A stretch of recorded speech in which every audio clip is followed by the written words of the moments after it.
And mathematicians are always about being efficient. Let's be efficient. Little dots. All right, so that is independent and dependent events. Now, let's talk multiplication rule. This is good. The formula for it's good. You'll like it. The formula for finding a probability using the multiplication rule is just this. Okay, I'm going to give you two different ways to notate it because you're going to see it depending on who wrote the test, wrote the computer program, whatever. They might write it two different ways. So, probability of A and B equals the probability of A times the probability of B given A.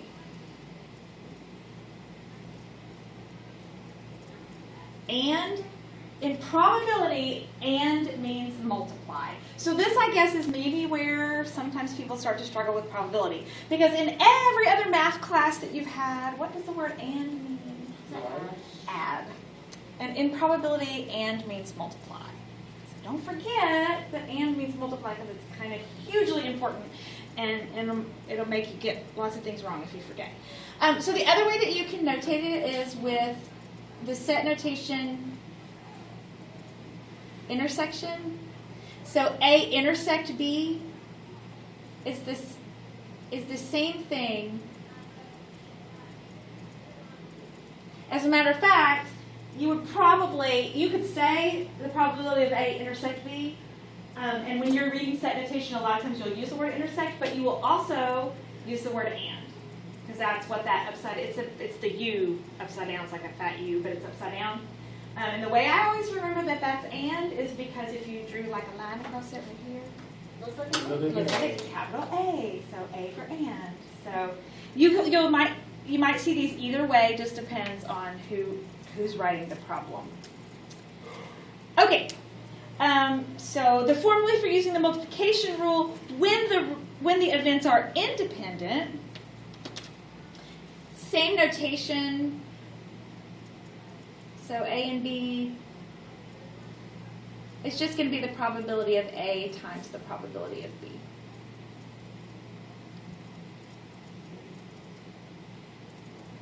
So is that the same thing twice? Pretty much. It's just that this one up here, you have to take into consideration that it's the probability of B given that A's already happened.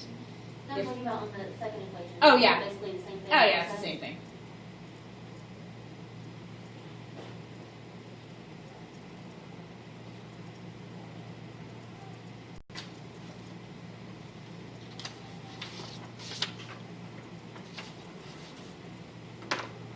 Okay, so because we have technically two different formulas, when you're using multiplication rule, the first thing you have to do is decide if they're independent or dependent.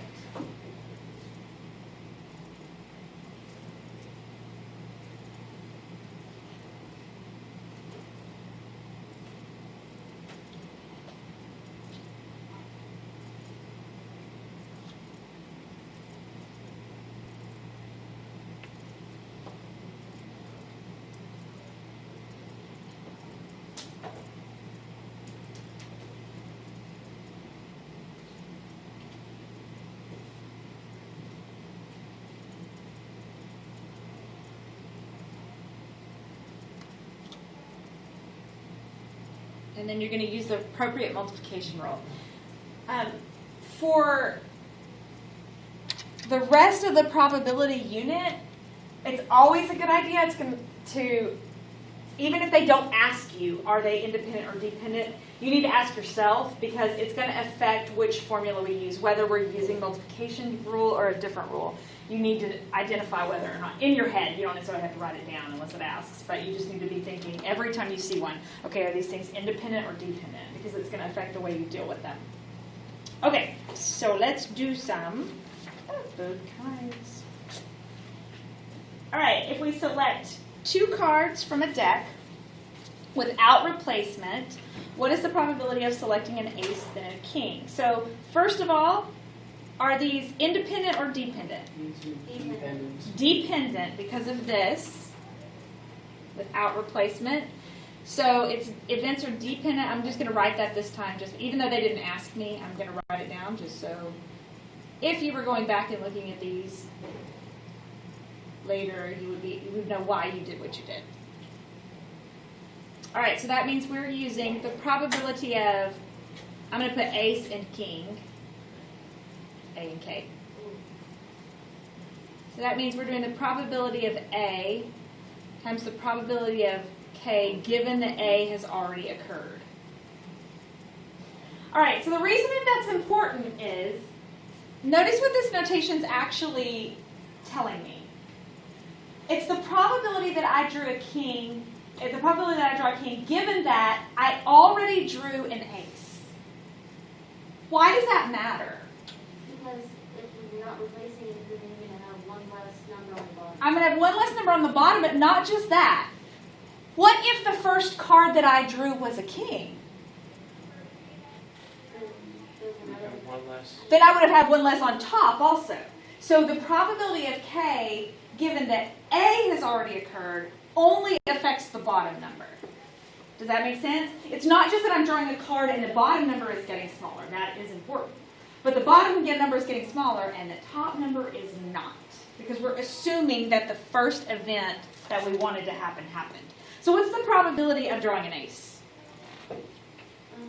So 1 out of 52?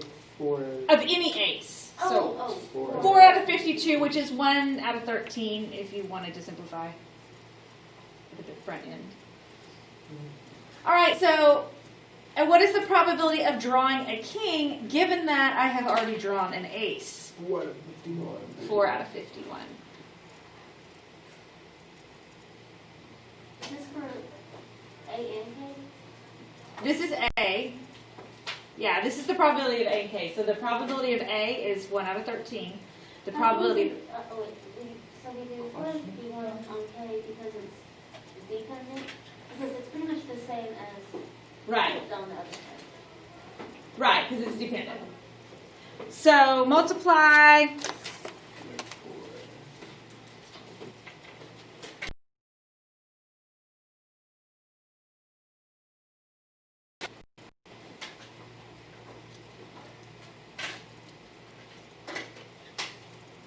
It doesn't tell us how to leave this, but because it's kind of it's a really yucky fraction, let's write it as a decimal.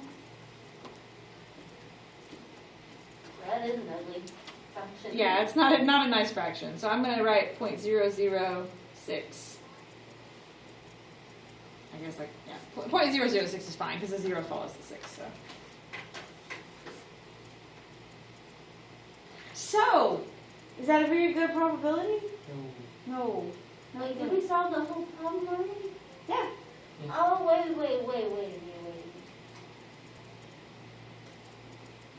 26. Oh, I thought we were filling in stuff on both sides. Like we had to put. Okay. This is like the label. Oh, okay. Because I thought we were doing 113 times 451 on the left side, and then kind of fill in the information on the right side too, and you have to set those equal. I thought it was like an algebra kind of thing. Oh no. It's just this is just a label, Oh. pretty much. All right. So find the probability of tossing a coin and getting heads, and then rolling a die and getting a 3. So I'm going to say H and 3 are my two things that I want to happen. So I'm trying to figure out the probability of getting heads and a 3. All right, so these two are independent. So it's just going to be the probability of heads times the probability of a 3. Anytime you flip a coin, what is the probability of getting heads? 1 out of 2. 1 half. And what is the probability, assuming that this is a fair die, what is the probability of getting a 3? 1/6. This is not a bad fraction, so we could leave it as a fraction.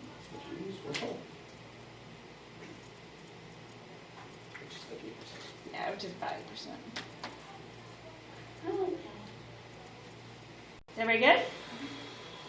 Okay. Instead of writing and every time, can we do like the little? Oh yeah, absolutely. Okay, 8.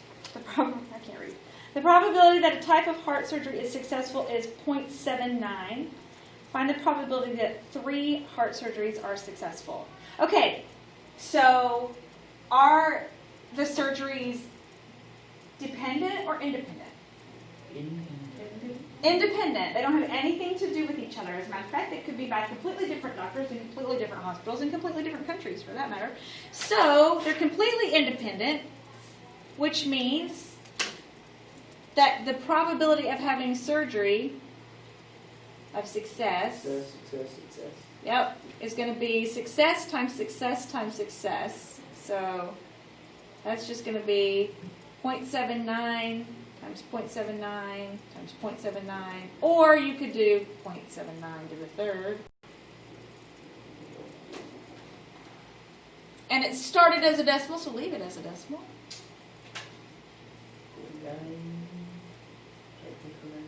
0.493.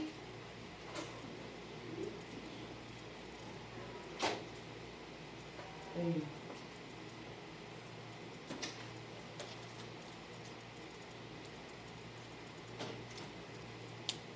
Okay. Now, find the probability that none of the 3 heart surgeries are successful. So when you get a problem like this, we're going to use what's called the complement.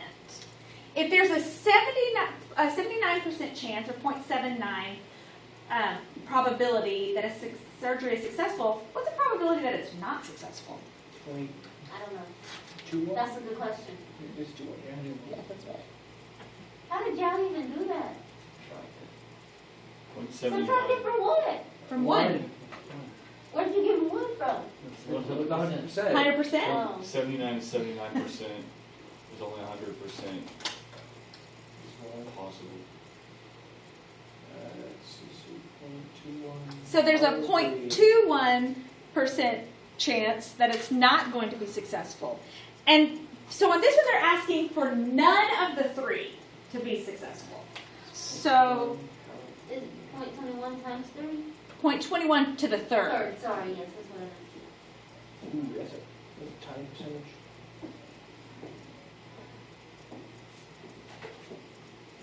Probably 93. Wait, Yeah, I did that. 96 one.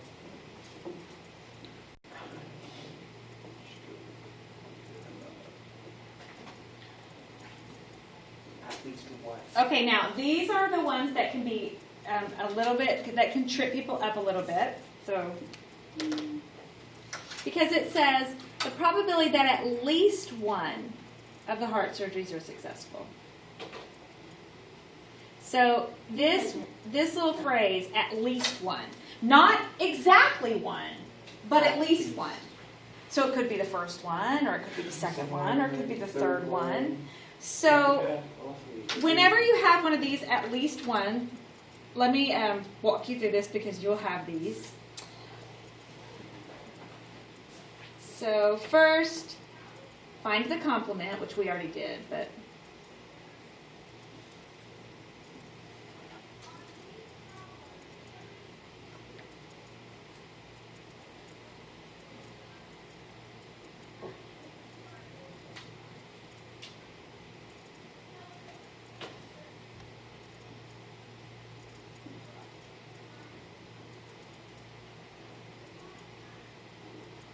let's see, find the complement of, okay, I want them to be, okay, so find the complement of 9 being successful.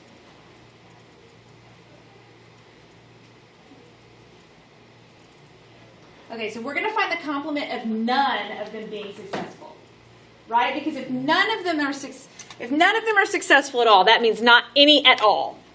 So the opposite of none isn't all, it's some. Right? Does that make sense? Yes. Okay, so that means that we're looking for the when we're looking for at least 1, we're looking for the complement of none. So that would be probability of at least 1 is going to be 1 minus the probability of none. And we found the probability of none already. say So- subtract 1. So 1 minus 0.009261. Which is 0.9907.